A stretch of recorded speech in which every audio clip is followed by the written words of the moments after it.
Soft.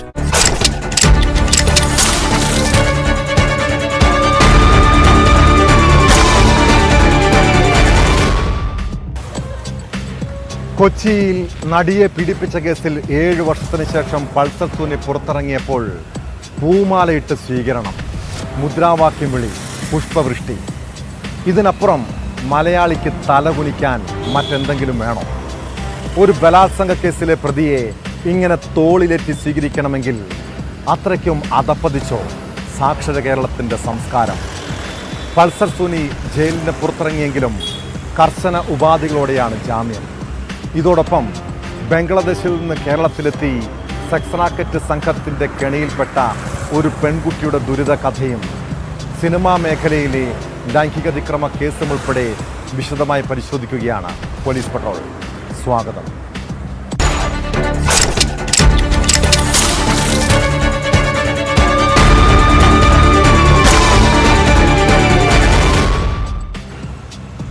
നടിയെ ആക്രമിച്ച കേസിലെ 1-ാം പ്രതി പൾസർ സുനി 7.5 വർഷത്തിന് ശേഷം തല ഉയർത്തി ജയിലിന് പുറത്തിറങ്ങിയപ്പോൾ തല കുനിച്ചത് ഒരു നാടാണ്.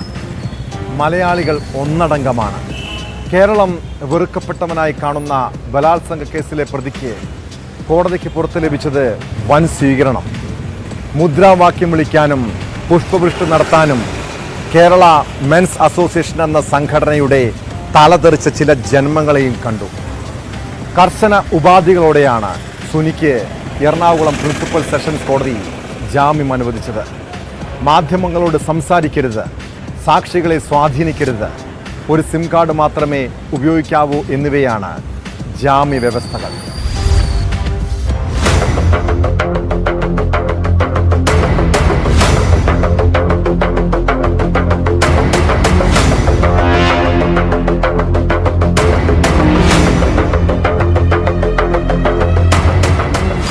നടിയെ ആക്രമിച്ച കേസിലെ ഏറ്റവും പ്രധാനപ്പെട്ട പ്രതി പൾസർ സുനി CS സുനിൽകുമാർ എന്ന ജാമ്യത്തിൽ ഇറങ്ങിയിരിക്കുന്നു.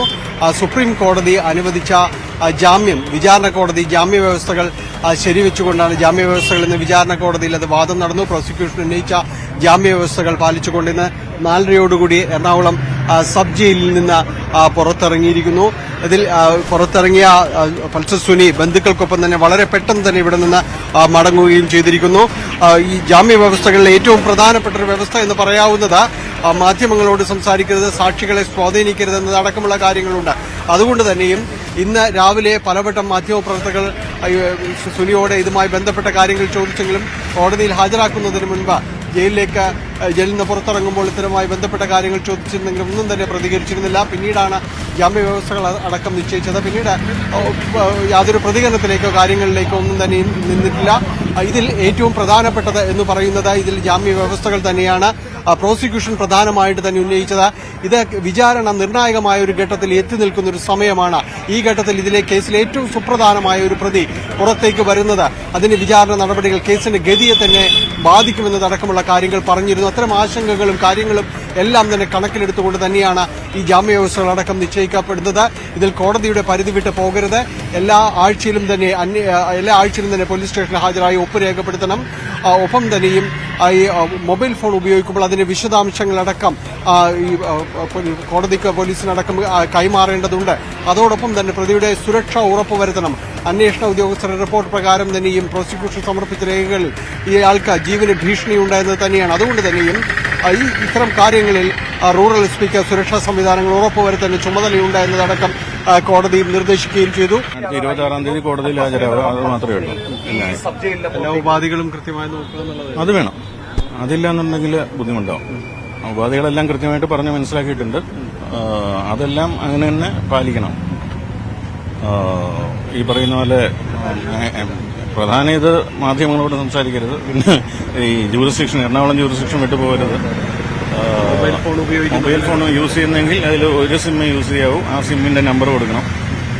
അങ്ങനെ 1 ലക്ഷം രൂപയുടെ 2 പേരുടെ ആൾജാമ്യത്തിന്റെ കൂടി വ്യവസ്ഥയിലാണ് പൾസർ സുനിക്ക് 7.5 വർഷത്തിന് ശേഷം ജാമ്യം അനുവദിക്കുന്നത്.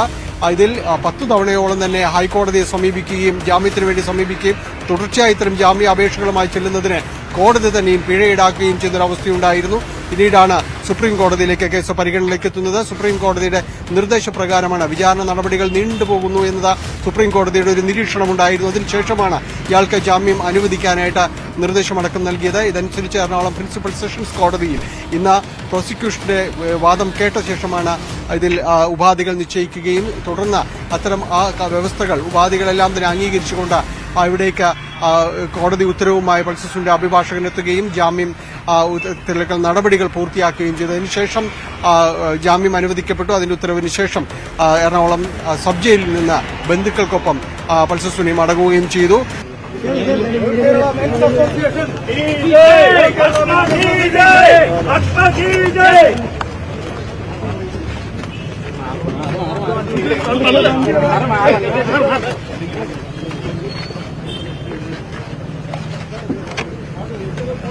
ഇവിടെ സ്വീകരിക്കാൻ എന്ന പേരിൽ എത്തിയിരുന്ന ഓൾ കേരള മെൻസ് അസോസിയേഷന്റെ ഭാഗത്ത് നിന്ന് ചില സ്വീകരണ പരിപാടികൾ പോലെ ഇവിടേക്ക് എത്തിയിരുന്നു. അവരെ ഈ പൾസർ സുനിയുടെ അഭിഭാഷകർ തന്നെ വിളിക്കുകയും ചെയ്തിരുന്നു. എന്തായാലും അത്രയും ചില കാര്യങ്ങൾ കൂടി ഈ ജയിലിന് മുന്നിൽ നടന്നു.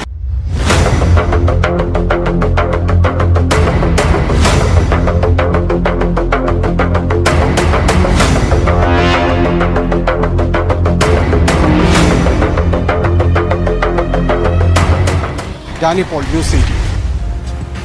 12ാം വയസ്സിൽ മാതാപിതാക്കളെ നഷ്ടപ്പെട്ട ഒരു പെൺകുട്ടി പിന്നീട് രക്ഷകന്റെ റോളിലെത്തി അവളെ സെക്സ് റാക്കറ്റിന് വിറ്റ ബന്ധുവിൻ്റെ ക്രൂരത. ബംഗ്ലാദേശിൽ നിന്ന് 9 വർഷം മുൻപ് ഇന്ത്യയിലെത്തിയ ആ പെൺകുട്ടി അനുഭവിക്കാത്ത യാതനകളില്ല. കൊച്ചിയിൽ സെക്സ് റാക്കറ്റ് സംഘത്തെ പിടികൂടിയപ്പോഴാണ് ഈ ദുരിത കഥ പുറത്തു വന്നത്. പെൺവാണിഭ സംഘത്തെ നിയന്ത്രിച്ചിരുന്ന സ്ത്രീ ഉൾപ്പെടെ 3 പേരെ പോലീസ് അറസ്റ്റ് ചെയ്തു. ബംഗളൂരുവിൽ നിന്ന് കൊച്ചിയിലെത്തിച്ച പെൺകുട്ടിയെ സംഘം 20ലേറെ പേർക്ക് എത്തിച്ചു നൽകിയെന്നാണ് വിവരം.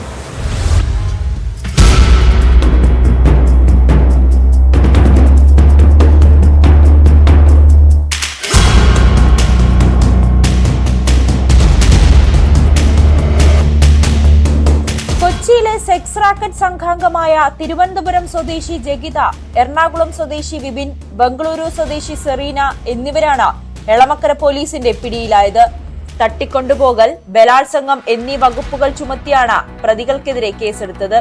തങ്ങൾ നിരപരാധികളാണെന്നും താൻ പെൺകുട്ടിക്ക് സംരക്ഷണമൊരുക്കുക മാത്രമായിരുന്നു ചെയ്തതെന്നും ജഗിത.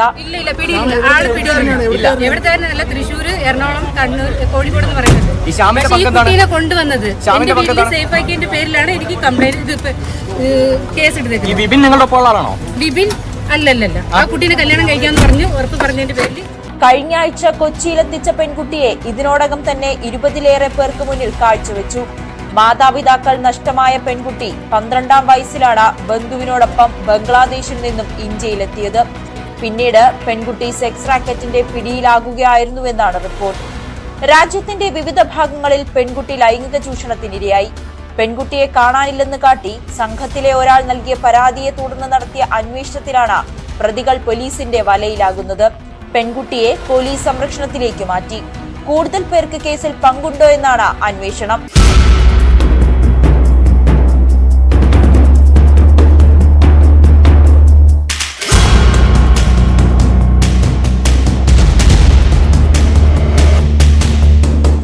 ന്യൂസ് 18 കൊച്ചി. വാദി പ്രതിയാകുന്ന പല സംഭവങ്ങളും നമ്മൾ കണ്ടിട്ടുണ്ട്. ഇതുപോലെയാണ് സിനിമാ മേഖലയിലെ ലൈംഗിക പീഡന പരാതികളിലും സംഭവിക്കുന്നത്. നടന്മാരായ മുകേഷ്, ജയസൂര്യ ഉൾപ്പെടെ 7 പേർക്കെതിരെ പീഡന പരാതി നൽകിയ നടിക്കെതിരെയും കേസ്. ബന്ധുവായ യുവതി നൽകിയ പരാതിയിൽ പോക്സോ അടക്കമുള്ള വകുപ്പുകൾ ചുമത്തിയാണ് മൂവാറ്റുപുഴ പോലീസ് കേസെടുത്തത്. സംവിധായകൻ രഞ്ജിത്തിനെതിരായ പരാതിയിൽ ബംഗാളി നടിയുടെ രഹസ്യമൊഴി രേഖപ്പെടുത്തി. അതിനിടെ സോഷ്യൽ മീഡിയയിലൂടെ അപകീർത്തിപ്പെടുത്തുന്നുവെന്ന് ചൂണ്ടിക്കാട്ടി നടി റിമ കല്ലിങ്കൽ പോലീസിന് പരാതി നൽകി.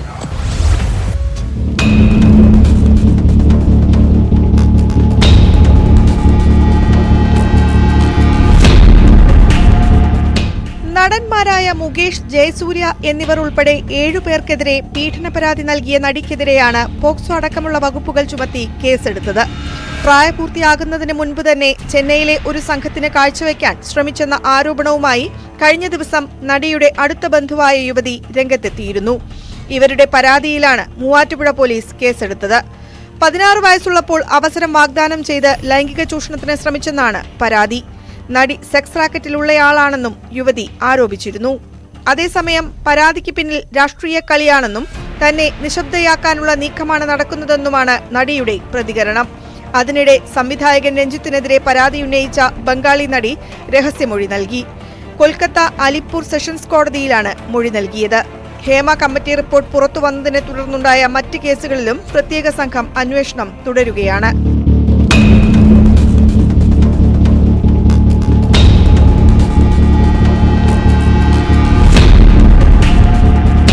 സമൂഹമാധ്യമങ്ങളിലൂടെ അപകീർത്തിപ്പെടുത്തുന്നുവെന്ന് ചൂണ്ടിക്കാട്ടിയാണ് നടി റീമ കല്ലിങ്കൽ പോലീസിന് പരാതി നൽകിയത്. എറണാകുളം DCPക്ക് നൽകിയ പരാതി എറണാകുളം സെൻട്രൽ ACP അന്വേഷിക്കും. 8 പേർക്കെതിരെയാണ് പരാതി. താൻ ലഹരിക്കടിമയാണെന്ന് ചിലർ ആരോപിക്കുന്നുണ്ടെന്നും ഇവർ പ്രതിച്ഛായ തകർക്കാൻ ശ്രമിക്കുകയാണെന്നും റിമയുടെ പരാതിയിൽ പറയുന്നു. തമിഴ് ഗായിക സുചിത്രയ്ക്കെതിരെയും റിമ കല്ലിങ്കൽ വക്കീൽ നോട്ടീസ് അയച്ചിരുന്നു. റിമയുടെ വസതിയിൽ ലഹരി പാർട്ടി നടത്തിയെന്ന ആരോപണത്തിലായിരുന്നു നടപടി.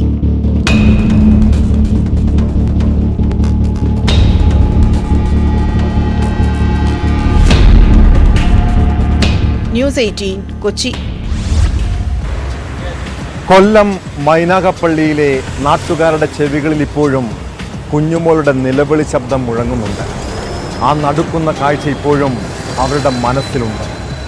സ്കൂട്ടർ യാത്രക്കാരിയെ വാഹനമിടിച്ച് കൊലപ്പെടുത്തിയ കേസിലെ പ്രതികളായ അജ്മലിനെയും ഡോക്ടർ ശ്രീകുട്ടിയെയും തെളിവെടുപ്പിനെത്തിച്ചപ്പോൾ ജനരോഷം ഇരമ്പി.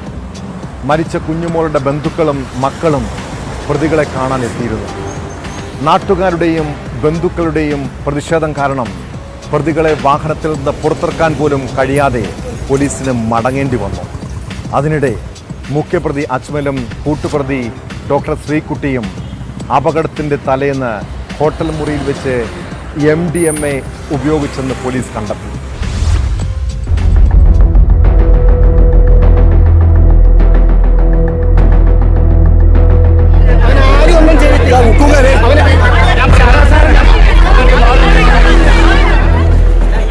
ഒന്നാം പ്രതി അജ്മലുമായി വൈകിട്ട് 3-ന് അനൂർക്കാവിൽ തെളിവെടുപ്പിനെത്തിയെങ്കിലും ജനരോഷം കാരണം പ്രതിയെ ഇറക്കാനായില്ല.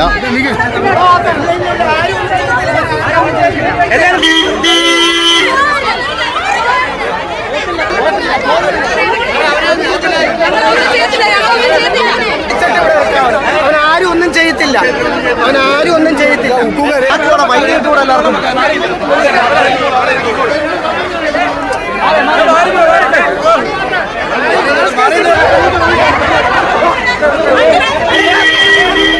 തുടർന്ന് അപകടത്തിനു മുൻപ് പ്രതികൾ സംഘം ചേർന്ന് മദ്യപിച്ചെടുത്തും രക്ഷപ്പെട്ട് ഓടിക്കയറിയ വീട്ടിലും വാഹന ഉടമയുടെ വീട്ടിലും എത്തിച്ച് തെളിവെടുപ്പ് നടത്തി. അജ്മലും ശ്രീകുട്ടിയും ഒരുമിച്ച് താമസിച്ച ഹോട്ടൽ മുറിയിലും തെളിവെടുപ്പ് പൂർത്തിയാക്കി. ഇരുവരും ചേർന്ന് മദ്യപിക്കുകയും MDMA ഉപയോഗിക്കുകയും ചെയ്തതായി പോലീസ് അന്വേഷണത്തിൽ കണ്ടെത്തിയിരുന്നു. മുറിയിൽ നിന്ന് ലഹരിമരുന്ന് ഉപയോഗിക്കാനുള്ള ട്യൂബും മദ്യക്കുപ്പികളും കണ്ടെത്തിയിട്ടുണ്ട്. ഹോട്ടലിലെ CCTV ദൃശ്യങ്ങളും മറ്റു രേഖകളും പോലീസ് പരിശോധിച്ചു വരുന്നു. ഈ മാസം 1, 9 തീയതികളിൽ ഇരുവരും ഇതേ ഹോട്ടലിൽ മുറിയെടുത്തിരുന്നതായി കണ്ടെത്തി. ഹോട്ടലിലെ തെളിവെടുപ്പിന് ശേഷം വീണ്ടും അജ്മലിനെ അനൂർക്കാവിലെത്തിച്ചെങ്കിലും നാട്ടുകാർ പ്രതിഷേധം തുടർന്നു.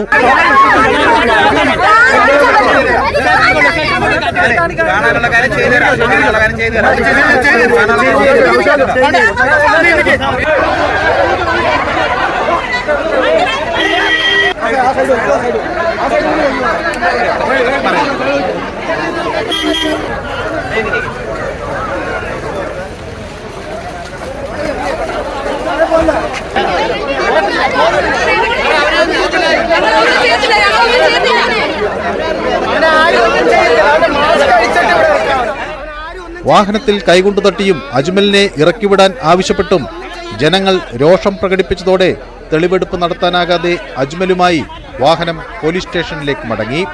തുടർന്ന് ശ്രീകുട്ടിയുമായി പോലീസ് തെളിവെടുപ്പിനെത്തിയപ്പോഴും നാട്ടുകാർ പിരിഞ്ഞുപോയിരുന്നില്ല. ശ്രീകുട്ടിയെ കാണണമെന്നാവശ്യപ്പെട്ട് ഇവർ ബഹളമുണ്ടാക്കി.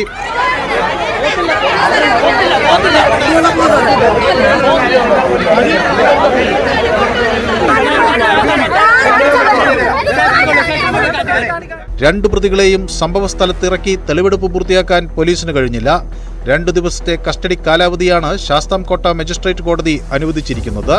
ഞായറാഴ്ച വൈകിട്ട് 5-ന് പ്രതികളെ മജിസ്ട്രേറ്റിന് മുന്നിൽ ഹാജരാക്കണം. പ്രതികൾ ലഹരിക്ക് അടിമകളാണെന്നും ഇവർക്ക് രാസലഹരി ലഭിച്ചതിന്റെ ഉറവിടം കണ്ടെത്തണമെന്നും പോലീസ് കോടതിയെ അറിയിച്ചിട്ടുണ്ട്.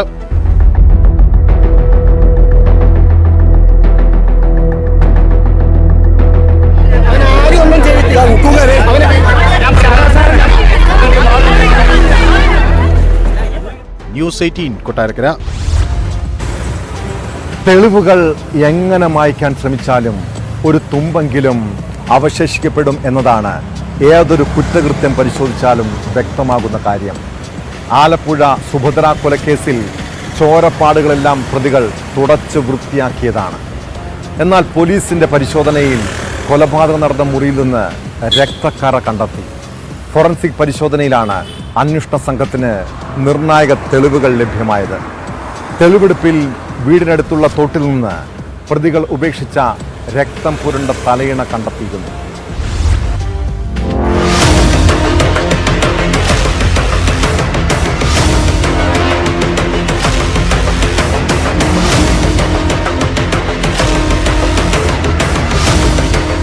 കൊലപാതകം നടന്ന 1 മാസത്തിനു ശേഷം മൃതദേഹം കണ്ടെത്തിയ കേസിലാണ് അന്വേഷണ സംഘത്തിന് നിർണായകമായ തെളിവുകൾ ലഭ്യമായത്. സുഭദ്ര കൊല്ലപ്പെട്ട വീടിന്റെ സ്വീകരണ മുറിയോട് ചേർന്നുള്ള മുറിയിൽ കട്ടിലിനടിയിൽ വിവിധ ഭാഗങ്ങളിൽ നിന്നാണ് രക്തക്കറ കണ്ടെത്തിയത്.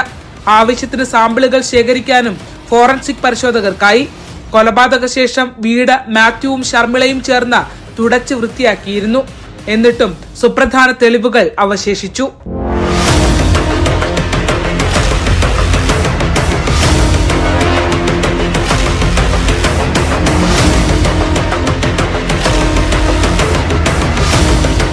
തെളിവെടുപ്പിൽ വീടിനടുത്തുള്ള തോട്ടിൽ നിന്നും കൊലപാതക സമയത്ത് രക്തം പുരണ്ടതെന്ന് കണ്ട പ്രതികൾ ഉപേക്ഷിച്ച തലയിണ കണ്ടെത്തി. എന്നാൽ പരിശോധനയിൽ വെള്ളത്തിൽ കിടന്ന തലയിണയിൽ നിന്നും രക്തസാമ്പിളുകൾ കണ്ടെത്താനായില്ല. കട്ടിലിൽ കിടന്നിരുന്ന സുഭദ്രയെ ചവിട്ടി താഴെയിട്ട ശേഷം ഇരുഭാഗത്തുമായി നിന്ന നെഞ്ചിൽ ചവിട്ടിപ്പിടിച്ചാണ് കഴുത്തിൽ ഷാൾ മുറുക്കി കൊലപ്പെടുത്തിയത്. ആക്രമണത്തിൽ ശരീരത്തിന്റെ ഇരുഭാഗത്തുമുള്ള വാരിയലുകൾ തകർന്നിരുന്നു. കഴുത്ത് ഒടിഞ്ഞു പോവുകയും ചെയ്തു. ഈ സമയത്ത് ശ്വാസം മുട്ടിക്കാനായി തലയിണയും ഉപയോഗിച്ചിരുന്നു. സുഭദ്രയുടെ വസ്ത്രങ്ങൾ വീടിന്റെ പിൻഭാഗത്ത് കത്തിച്ചതിന്റെ അവശിഷ്ടങ്ങളും അന്വേഷണ സംഘത്തിന് കിട്ടി. കഴുത്തിലുണ്ടായിരുന്ന മാല സ്വർണമല്ലെന്ന് കണ്ട് തൊട്ടടുത്ത പുരയിടത്തിൽ ഉപേക്ഷിച്ചെന്ന് മാത്യൂസ് പറഞ്ഞെങ്കിലും തിരച്ചിലിൽ കിട്ടിയില്ല.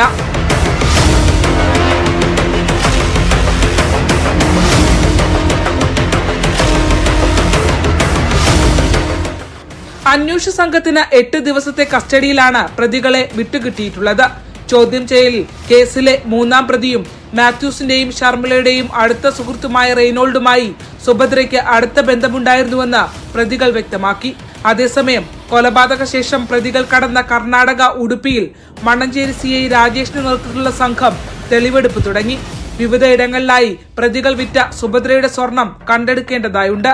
ഉടുപ്പിക്ക് പുറമെ എറണാകുളത്ത് ഒളിവിൽ താമസിച്ചിടത്തും പ്രതികളെ എത്തിക്കും.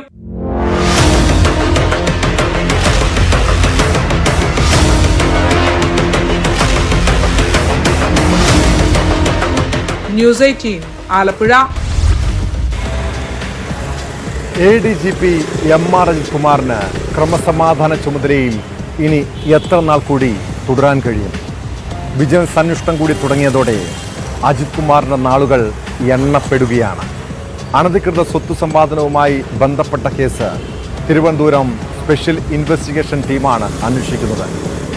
SP ജോൺ കുട്ടിയുടെ നേതൃത്വത്തിൽ നടത്തുന്ന അന്വേഷണത്തിന്റെ മേൽനോട്ട ചുമതല വിജിലൻസ് മേധാവി യോഗേഷ് ഗുപ്തയ്ക്കാകും. അതിനിടെ വിജിലൻസ് അന്വേഷണം വൈകിപ്പിച്ചത് മുഖ്യമന്ത്രിയുടെ പൊളിറ്റിക്കൽ സെക്രട്ടറി P ശശിയാണെന്ന ആരോപണവുമായി PV അൻവർ MLA രംഗത്തെത്തി.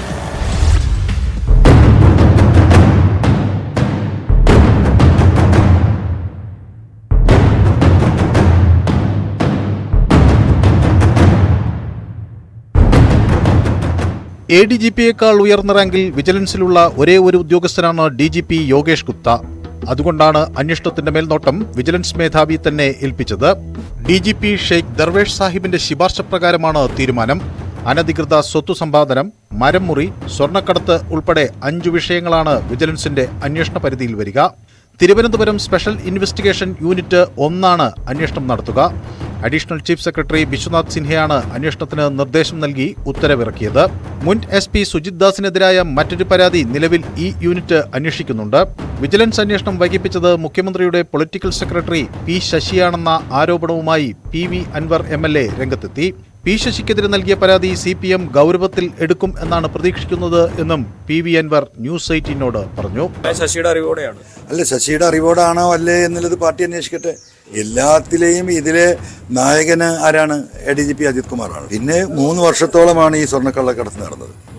അപ്പോൾ ഒരു IPS ഓഫീസർ, ഒരു ജില്ലാ പോലീസ് സൂപ്രണ്ട് മാത്രം വിചാരിച്ച് നടക്കുന്ന കാര്യമില്ല. ഇവിടെ വിജിലൻസ് ഉണ്ട്, ഇന്റലിജൻസ് ഉണ്ട്, SSP ഉണ്ട്, ക്രൈംബ്രാഞ്ച് ഉണ്ട്. പിന്നെ എങ്ങനെ ഈ ഒരു സംവിധാനം ഒന്നും അറിയാതെ ഈ കാര്യങ്ങൾ നടത്തി എന്നുള്ളത് വളരെ ഗൗരവപൂർവ്വം ആലോചിക്കേണ്ടതല്ലേ. DGPയുടെ നേതൃത്വത്തിലെ അന്വേഷണവും വിജിലൻസ് അന്വേഷണവും നേരിടേണ്ടി വന്നതോടെ അജിത് കുമാർ ഇനി ക്രമസമാധാന ചുമതലയുള്ള ADGP സ്ഥാനത്ത് എത്ര നാൾ തുടരുമെന്ന ചോദ്യവും ഉയരുന്നുണ്ട്.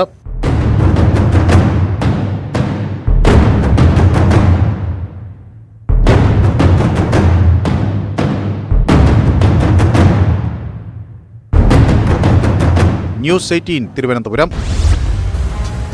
ജനപ്രതിനിധികളായാൽ ജനങ്ങൾക്ക് വേണ്ടി പ്രവർത്തിക്കുന്നവരാകണം, അല്ലാതെ ജനങ്ങളെ ദ്രോഹിക്കുന്നവരാകരുത്. തിരുവനന്തപുരം ജില്ലാ പഞ്ചായത്തിലെ CPM അംഗം വെള്ളനാട് ശശി സ്ത്രീകളെയും കുട്ടികളെയും മർദ്ദിച്ചെന്ന് പരാതി. ഹോട്ടൽ ബോർഡ് റോഡിലേക്ക് ഇറക്കി വെച്ചത് ചോദ്യം ചെയ്തതുമായി ബന്ധപ്പെട്ട തർക്കം ആക്രമണത്തിൽ കലാശിക്കുകയായിരുന്നു. സംഭവത്തിൻ്റെ ദൃശ്യങ്ങൾ പുറത്തു വന്നിട്ടുണ്ട്. എന്നാൽ ആരോപണം നിഷേധിക്കുകയാണ് ജില്ലാ പഞ്ചായത്ത് അംഗം വെള്ളനാട് ശശി.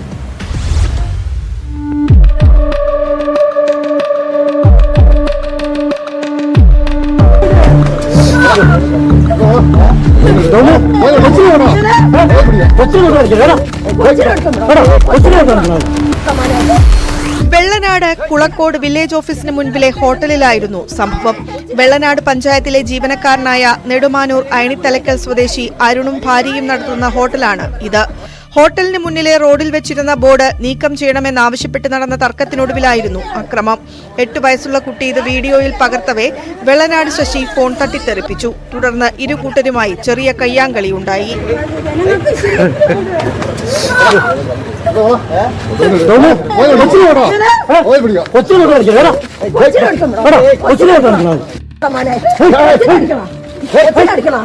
നിങ്ങളെ ഗുണ്ടായിസ നിങ്ങളെ കൊച്ചിനായിരിക്കണം. നിങ്ങളെ ഗുണ്ടായിസ നിങ്ങളെ കയ്യിലിരിക്കും. താനാരോ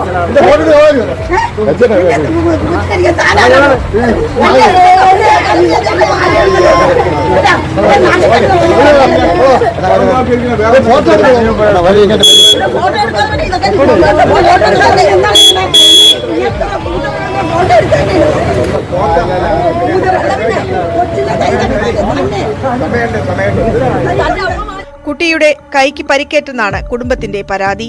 ഇടിക്കാനായിട്ടാണ് വരുന്നത്. ഓരോ തവണയും സ്ത്രീകളോട് മോശമായിട്ട് പൊടി ചീത്ത രീതിയിലുള്ള ഇതാണ്. മാന്യമായിട്ട് സംസാരിക്കണമെന്ന് പറഞ്ഞപ്പോഴത്തേക്ക് ചേച്ചീന്ന് വിളിക്കുക നിന്നെയൊക്കെ എന്നൊക്കെയുള്ള രീതിയിലാണ് സംസാരിക്കുന്നത്. കുഞ്ഞ് ഓടി വന്നവൻ വീഡിയോ എടുത്ത് കണ്ട് നീ എൻ്റെ വീഡിയോ എടുക്കുന്നുണ്ടോ എന്ന് ചോദിച്ചാണ് അവൻ്റെ കൈക്കിട്ട് അടി കൊടുത്തത്. അങ്ങനെ കയ്യിൽ നിന്ന് മൊബൈൽ താഴെ വീഴുകയും ചെയ്ത് അവന് കൈ ഇങ്ങനെയാണ് ഇടിച്ചത്. കാരണം ഇങ്ങനെയാണ് അടിച്ചത്, അല്ലാതെ വേറെ കുഞ്ഞിനെ അടിക്കേണ്ട കാര്യം. കുഞ്ഞിനെ അടിച്ചപ്പോഴാണ് ഞങ്ങൾ സംസാരം കൂടുതലാക്കിയത്, അല്ലാതെ ഞങ്ങൾ ഇങ്ങനൊരു പ്രശ്നം ഉണ്ടാവണമെന്ന് വിചാരിച്ചതേ അല്ല. ആരോപണം വെള്ളനാട് ശശി നിഷേധിച്ചു. താൻ ആരോടും മോശമായി പെരുമാറിയിട്ടില്ലെന്നും തന്റെ വാഹനത്തിന്റെ താക്കോൽ സ്ത്രീ എടുത്തുകൊണ്ടു പോവുകയായിരുന്നെന്നുമാണ് ശശിയുടെ വിശദീകരണം.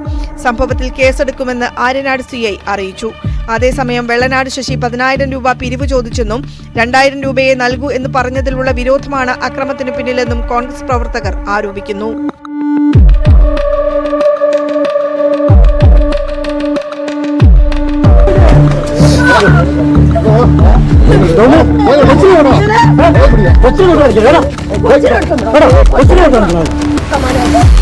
ന്യൂസ് 18 നെയ്യാറ്റിൻകര. മദ്യപിച്ച് വാഹനമോടിക്കുന്നവർ എത്രയോ മനുഷ്യജീവനുകൾക്കാണ് ഭീഷണി ഉയർത്തുന്നത്. കോഴിക്കോട് മുക്കത്ത് അമിത വേഗത്തിലെത്തിയ കാറിടിച്ച് ബൈക്ക് യാത്രികരായ ദമ്പതികൾക്ക് പരിക്കേറ്റ സംഭവം നടന്നത് കഴിഞ്ഞ രാത്രിയാണ്. സംഭവത്തിൽ നരഹത്യാശ്രമത്തിനും മദ്യപിച്ച് വാഹനമോടിച്ചതിനും പോലീസ് കേസെടുത്തു. തിരുവമ്പാടി സ്വദേശികളായ നിഷാം, വിപിൻ എന്നിവർക്കെതിരെയാണ് കേസ്. ഇരുവരെയും നാട്ടുകാരാണ് പിടികൂടി പോലീസിലേൽപ്പിച്ചത്.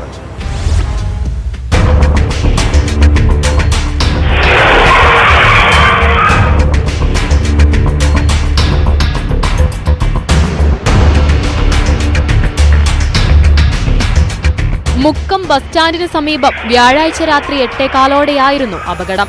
കാരശ്ശേരി കൽപ്പൂർ സ്വദേശി സൽമാനും ഭാര്യയും സഞ്ചരിച്ച ബൈക്കിനെ കാറിടിച്ച് തെറിപ്പിക്കുകയായിരുന്നു.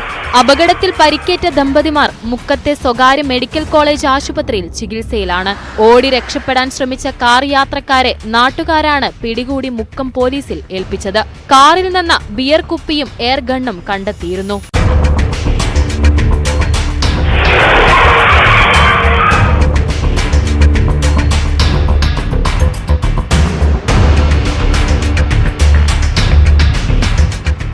സംഭവത്തിൽ തിരുവമ്പാടി സ്വദേശികളായ നിഷാം, വിപിൻ എന്നിവർക്കെതിരെ പോലീസ് കേസെടുത്തു.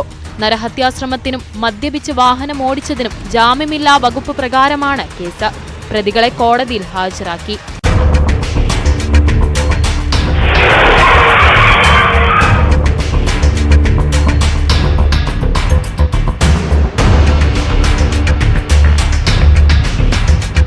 ന്യൂസ് 18 മുക്കം.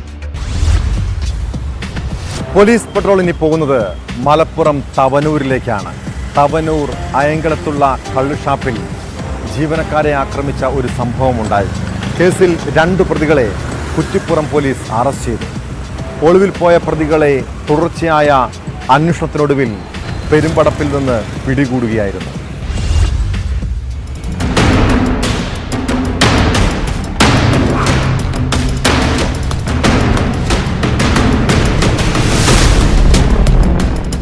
തവനൂർ അയങ്കലത്തുള്ള കള്ളുഷാപ്പിൽ ജീവനക്കാരെ ആക്രമിച്ച 2 പ്രതികളെയാണ് കുറ്റിപ്പുറം പോലീസ് പിടികൂടിയത്. അയങ്കലത്ത് വാടകയ്ക്ക് താമസിക്കുന്ന എരമംഗലം വാര്യംപുള്ളി വീട്ടിൽ ഷെരീഫ്, അതളൂർ ആശ്രയ കോളനി രായ്മരക്കാർ വീട്ടിൽ ഉമറുൽ ഫറൂഖ് എന്നിവരാണ് അറസ്റ്റിലായത്. തിരുവോണ ദിവസം ഉച്ചയ്ക്ക് കള്ളു കുടിക്കാൻ ചെന്ന പ്രതികൾ പിന്നീട് ഷാപ്പിലിരുന്ന് ഉറങ്ങി. ഇത് തടഞ്ഞ ജീവനക്കാരെ അസഭ്യം പറയുകയും കയ്യേറ്റം ചെയ്യാൻ ശ്രമിക്കുകയുമായിരുന്നു. തുടർന്ന് ഇവിടെ നിന്ന് മടങ്ങിയ ഇരുവരും രാത്രി 7:30 വീണ്ടും ഷാപ്പിലെത്തി കള്ളുകുടിച്ച് ബഹളമുണ്ടാക്കി. ഷാപ്പിലെ അടുക്കളയിൽ അതിക്രമിച്ചു കയറി ജീവനക്കാരെ ആക്രമിക്കുകയും കത്തികൊണ്ട് കുത്തുകയും ചെയ്തതായും പോലീസ് പറഞ്ഞു. വാരിയലിന് കുത്തേറ്റ ജീവനക്കാരനെ സ്ഥലത്തെത്തിയ കുറ്റിപ്പുറം പോലീസാണ് താലൂക്ക് ആശുപത്രിയിലെത്തിച്ചത്.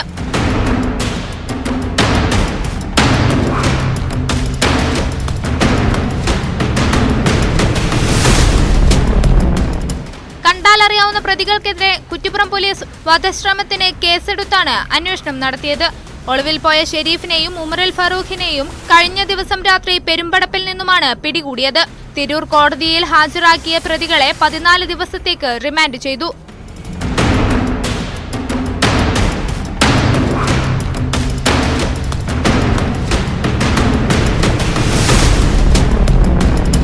ന്യൂസ് 18 തിരൂർ. കുറ്റകൃത്യങ്ങളുടെ മറ്റു ചില വാർത്തകൾ ചുരുക്കത്തിൽ. പോലീസ് ആസ്ഥാനത്തെ സ്റ്റേറ്റ് പബ്ലിക് ഇൻഫർമേഷൻ ഓഫീസറും NRI സെൽ ഡിവൈഎസ്പിയുമായ MS സന്തോഷിന് സസ്പെൻഷൻ.